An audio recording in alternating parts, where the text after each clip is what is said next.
If you go to China, they're piloting it a few years ago in Shenzhen.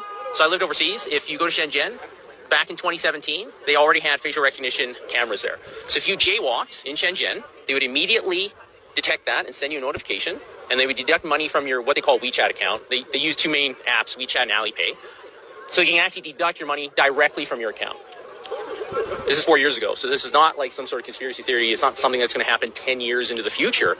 This happened pre-corona in China.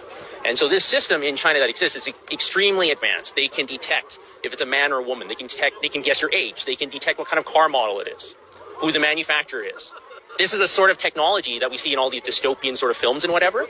And people keep putting it off and thinking that this is something that's going to happen later in my kid's lifetime or my grandkids. It's already here.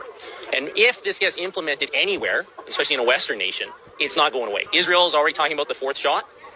Then they're going to be going to herpes, and they're going to ask if you're gay. They're going to be asking if you ate 3 pizzas this week because it's unhealthy. If you buy certain books in certain countries, your country doesn't like you. You'll lose points in the social credit score system. So this is already the reality of the world in certain places, and we need to be aware of that if we don't want that or if we do. And to be perfectly honest, anybody who wants this vaccine passport, it's a misnomer. It's total control. Everything you do or don't do will be calculated to the point where if they can detect your GPS signal, if you have a phone on you, they can detect who you're hanging out with. Oh, you're hanging out with somebody that said something bad 9 years ago on Weibo, okay, like a Chinese equivalent to Facebook or something like that, right? Oh, you lose 2 points. Oh, you bought Japanese books, you lose 5 points because you don't like Japan.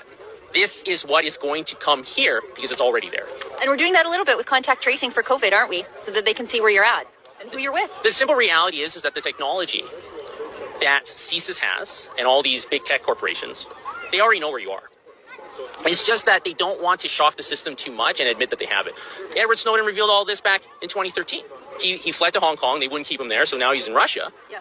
But the NSA has all of your information. They know your Google searches from like February 9th, 2004 in a bunker in Colorado. Help me, Rhonda.